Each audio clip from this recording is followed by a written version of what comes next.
والفرقان الحميد. أعوذ بالله من الشيطان الرجيم. بسم الله الرحمن الرحيم.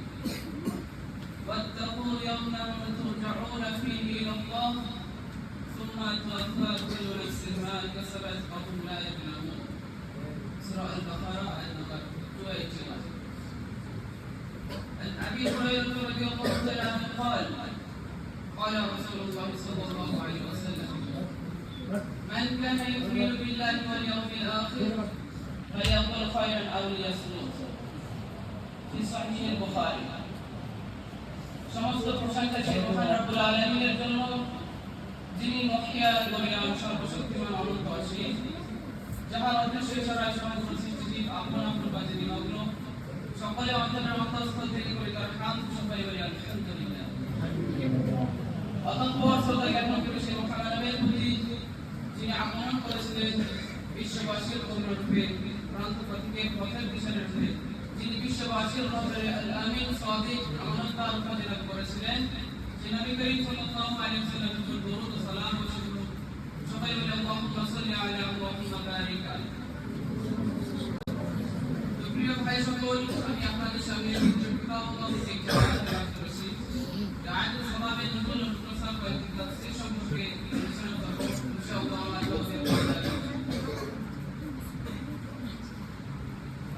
Allah subhanahu wa ta'ala says in the Holy Quran, fear will return to Allah subhanahu wa ta'ala.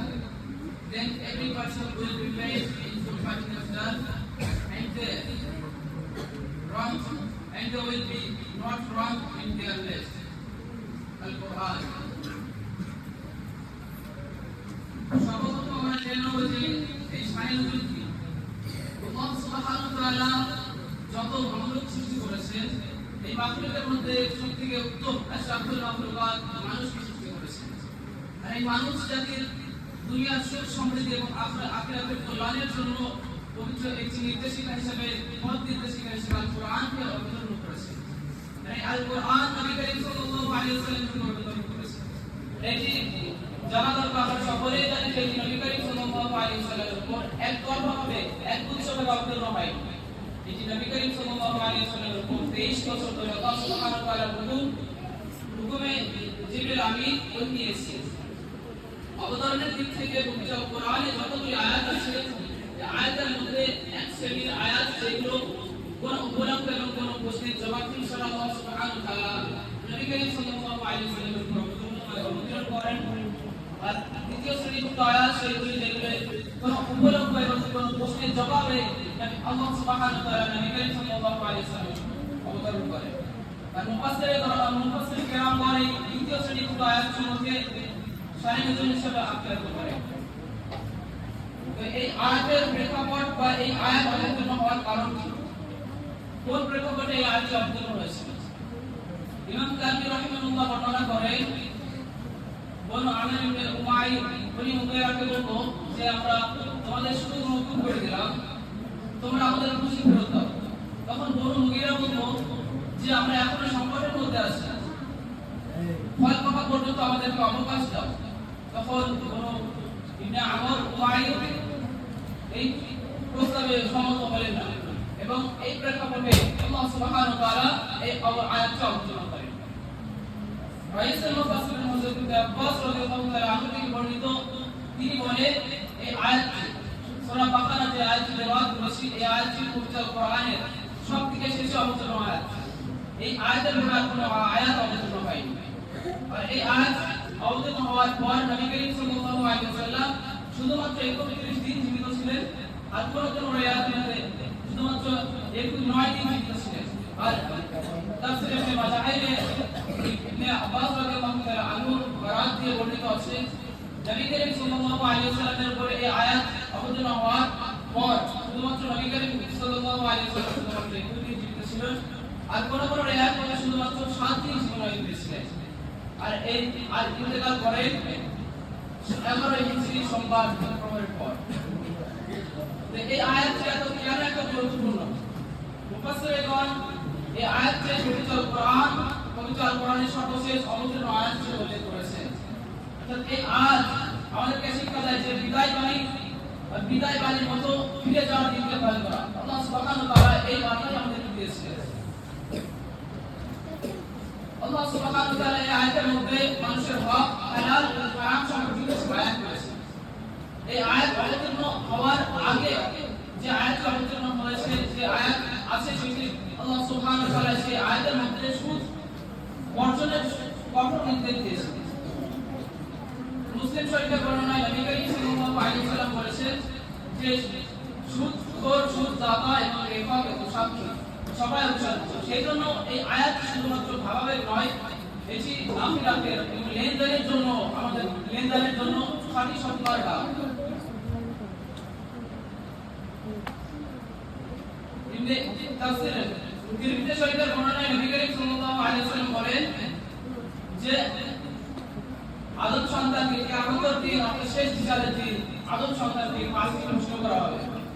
প্রথমত তাদেরকে জিজ্ঞেস করা হবে, তোমরা সময় কোথায় ব্যয় করলে এবং যৌবন কোথায় ক্ষয় করলে এবং এই অনুযায়ী কতটা আমল করলে, সম্পদ কোথা থেকে অর্জন করলে, কোথায় ব্যয় করলে। সহিহ মুসলিম শরীফের বর্ণনায় নবী করিম সাল্লাল্লাহু আলাইহি ওয়াসাল্লাম সাহাবা কেরামকে উদ্দেশ্য করে বললেন, এটা দোগুনা মাল পুলিশ, তোমরা কি জানো মুখলিস ব্যক্তি? তখন সাহাবা কেরাম বললেন, জি আমরা জানি। আমরা ওই ব্যক্তিকে মুখলিস মনে করি যার কাছে কোনো রকম টাকা, দিরহাম, তখন আরবের যে সমস্ত দিরহাম, দিনার চলত, অর্থাৎ যার কাছে এক প্রকার অর্থ সম্পত্তি, সেইগুলো সবথেকে মুখলিস হয়েছে।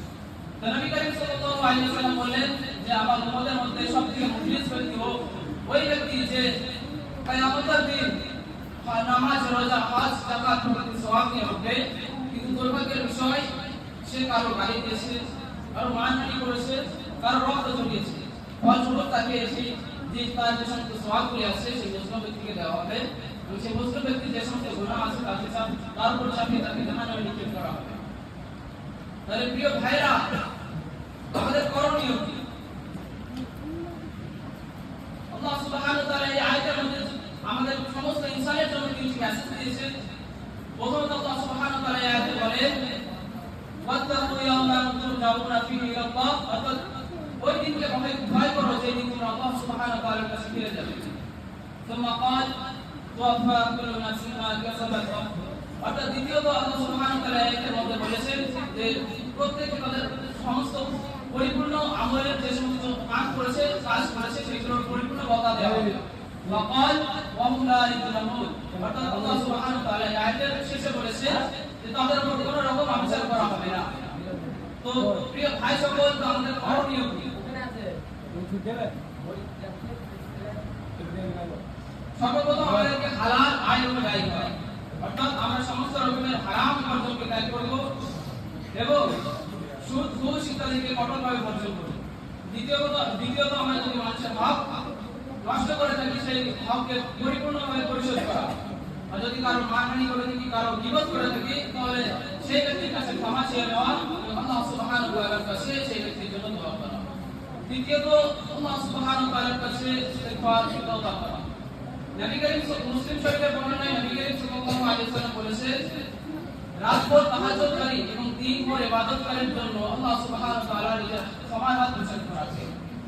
অর্থাৎ যে ব্যক্তি রাতে গুনাহ করে তারা দিনে তওবা করে নেয়, যারা দিনে গুনাহ করে তারা রাতে তওবা করে নেয়।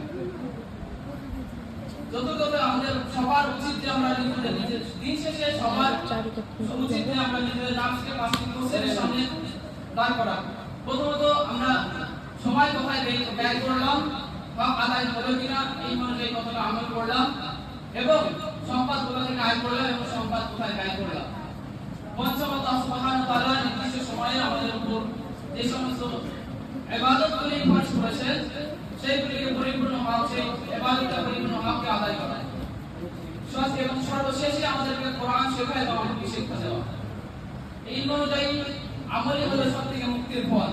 নবী করিম সহিহ বুখারীর বর্ণনায় নবী করিম সাল্লাল্লাহু আলাইহি ওয়াসাল্লাম বলেছেন, ওই ব্যক্তি উত্তম যে কোরআন শেখে এবং আমাদেরকে শিক্ষা দেয়। তো ভাইরা, আমরা অনেকেই মনে করি যে এখন আমাদের সময় আছে, আমাদের হার্ট যত স্পার্ক হচ্ছে ততই আমরা কবরের সন্নিকটে চলে যাচ্ছি, ততই আমরা মৃত্যুর সন্নিকটে চলে যাচ্ছি। সেই জন্য আমাদের দরকার যে ইসলাম পঞ্চায়েত ইসলাম never life therefore think about it চিন্তা করে পাবে নয়। অর্থাৎ আমাদেরকে সবার দরকার যে আমরা সবসময় জন্য মৃত্যু বিক্রি করবো এবং আখিরাতের জন্য সঞ্চয় করবো।